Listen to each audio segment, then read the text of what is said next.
विदेशी ब्राह्मणों की मातृभूमि यूरेशिया नए डीएनए रिसर्च से फाइनल प्रमाणित हो गए। राखी गढ़ी के सिलसिले में 2011 में एक्सिबिशन डेक्कन कॉलेज के द्वारा चल रहा था। उसका हेड वसंत शिंदे इनके नेतृत्व में चल रहा था। उनके साथ दुनिया के 16 देश के एक्सपर्ट लोगों ने इसके ऊपर काम किया। इस रिपोर्ट को जल्दी उन्होंने प्रकाशित नहीं किया। 5 सितंबर 2019 को सेल नामक एक इंटरनेशनल जर्नल में प्रकाशित किया। नीरज राय और वसंत शिंदे मीडिया में आगे आकर उसने मिस गाइड किया, मिस प्रोपेगेंडा किया और यह कहा राखी गढ़ी का डीएनए कब का मिला? वो कंकाल है आज से 4700 साल पुराने, ईसा पूर्व 2700 साल पुराने 14 कंकाल मिले। उसमें भी उन्होंने लेडीज का डीएनए टेस्ट किया। 2001 के माइकल बामशात के डीएनए के रिसर्च से ब्राह्मण का डीएनए और ब्राह्मणीन का डीएनए एक नहीं मिलता। अब वो डीएनए तो मूल्यवासियों का मिलना था। अब उसके बारे में उसने स्टेटमेंट दिया कि राखी गढ़ी में जो डीएनए पाया गया है वो आर्य ब्राह्मणों का डीएनए है। नीरज राय आरएसएस से जुड़ा हुआ क्षत्रिय उत्तर प्रदेश का लखनऊ का है और वसंत शिंदे ये महाराष्ट्र के हैं। रिटायर्ड होने के पहले इनको वाइस चांसलर बनाया। अब नरेंद्र मोदी के गोद में गुजरात में ऊंचे पद पर बैठे हैं। इनको लालच देकर झूठ बोलने के लिए कहा। साथियों, डीएनए रिपोर्ट को हमने पढ़ा, 18 पन्ने का डीएनए रिपोर्ट है। इस डीएनए रिपोर्ट में कहीं पर भी नहीं लिखा है कि ब्राह्मणों का डीएनए राखी गढ़ी के कंकाल में मिला।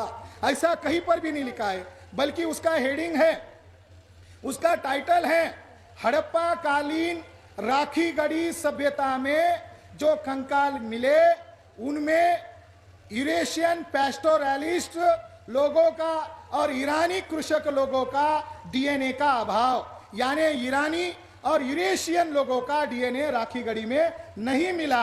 ऐसा हेडिंग है। ब्राह्मणों को लगा डीएनए की लैंग्वेज इनको समझ में नहीं आती है। मीडिया हमारे पास है, सरकार उनको कहने के लिए कह रही है। उन्होंने मीडिया से वन साइड प्रचार किया, इसमें ब्राह्मणों का डीएनए नहीं मिलता। इसका क्रॉस एविडेंस मिला सन 2018 में अगस्त महीने के एंड में 192 साइंटिस्ट लोगों का वर्ल्ड लेवल का एशियन डीएनए के ऊपर एक बहुत बड़ा रिसर्च प्रकाशित हुआ।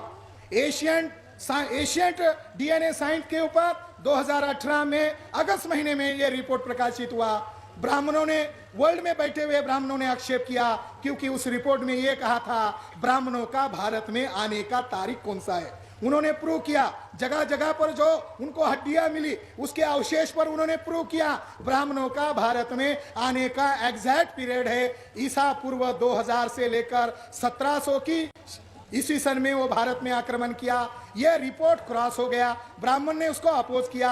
अपोज के लिए दलील नहीं था, केवल एक ही दलील था। क्या दलील था? कि तज्ञ लोगों से इन्होंने वेरीफाई नहीं किया। उसमें रीस डेविड नाम का इंटरनेशनल साइंटिस्ट था, उसको गुस्सा आया। उसने दुनिया के और 25 साइंटिस्ट की लिस्ट और जोड़ दी, 117 लोगों की टीम बनाई और उसमें मसला जोड़ दिया। जिस दिन राखी गढ़ी का डीएनए प्रकाशित हुआ उसी दिन ये सेल से भी बड़ा मैगजीन है, जनरल है, उसका नाम है द साइंस। एक ही दिन में 2 डीएनए रिपोर्ट प्रकाशित हुए और उस रिपोर्ट में ये कहा है, क्या कहा है? ब्राह्मणों का भारत में आने का पीरियड ईसा पूर्व 2री शताब्दी 2000 में वो आए।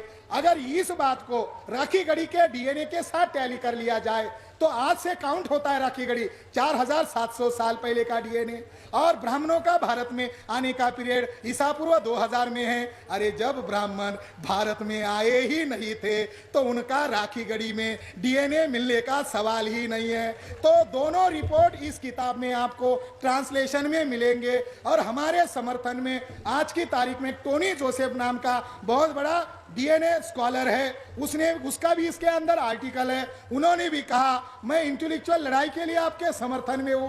आप ब्राह्मणों को जितना विदेशी को कहो, हम दुनिया में इसका प्रोपेगेंडा करेंगे। और दुनिया के साइंटिस्ट लोगों ने हम लोगों को मेल पर मैसेज किया है, इनको नंगा करो, इन लोगों को नंगा करो, क्योंकि दुनिया वालों के लिए ये ब्राह्मण लोग बहुत बड़ी समस्या है। और रीस डेविड ने इसके ऊपर फाइनल रिसर्च कर लिया। इनका पीरियड है, कब निकले वहां से?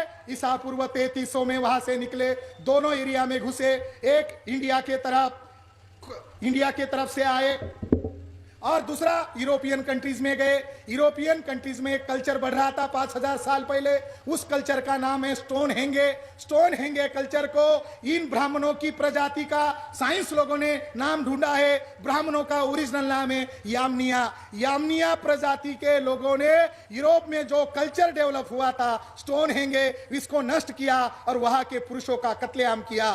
तो दुनिया के साइंटिस्ट लोग ब्राह्मण पर कड़ी नजर रखे हुए दुनिया के यामनिया लोगों का पता चला और भारत के अंदर उनका वंश पल रहा है, उसका नाम ब्राह्मण है। ये ब्राह्मण उस हिंसक लोगों की जड़ है जिन्होंने दुनिया में यूरोप में जो भी यूरोप में कल्चर डेवलप हुआ उसको तो नष्ट किया, मगर उनके पुरुषों की हत्याएं की, उनका वंश खत्म किया और उनकी औरतों से एक नया वंश पैदा किया। आज वह बहुत प्रॉब्लम है। मगर इंडिया में आए तो इंडस सिविलाइजेशन में देखा उनकी नजर तक नहीं पहुंच रही थी, 10-10 मंजिल की इमारतें थी। तो उनको लगा ये कबीले में नहीं रहते, ये इकट्ठा रहते हैं, इनको मारना संभव नहीं है। अगर इनको मार दिया तो साउथ से हमको मारने के लिए लोग दौड़ के आएंगे। तो इन्होंने चालाकी किया और वो चालाकी है इनके कुछ पुरुषों को मारकर आतंक पैदा किया। वहां से कुछ लोग माइग्रेट हो गए और उन्होंने उस सभ्यता पर कब्जा किया।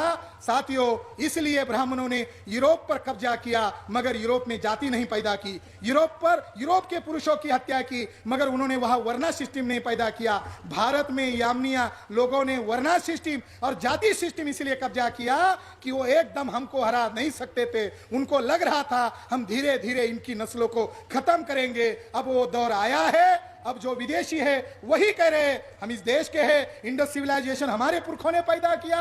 ये मनगढ़ंत बातें हैं। और हम लोगों ने वसंत सिंधे को लीगल नोटिस भेजकर सबूत लेकर आने को कहा, लिखा बताओ कहां पर लिखा हुआ है। और उनकी ये बात भी हमने इस किताब से हवा में उड़ा दी कि आर्य लोग यही कहते, यही से बाहर गए और बाहर से बाद में यहां आए। उनका तर्क चलने वाला नहीं है क्योंकि दुनिया के साइंटिस्ट लोग मूल निवासी बहुजनों के समर्थन में हैं। वो शिलालेख को तोड़ सकते हैं, वो गुफाओं को तोड़ सकते हैं, वो लिखित किताबों को जलाकर झूठा इतिहास लिख सकते हैं, मगर हमारा डीएनए खराब नहीं कर सकते। साथियों, एक खास बात आपको बताता हूं, इनका डीएनए यूरेशिया में मिला मगर इनकी औरतों का डीएनए यूरेशिया में नहीं मिला। उनका डीएनए हमारे साथ मिला। इसलिए ब्राह्मण उनकी औरतों से भी अभी परेशान है क्योंकि उनकी औरतों के कारण उनकी चोरी पकड़ में आ गई। इसलिए भविष्य में एक बड़ा आंदोलन होगा और माननीय मेश्राम साहब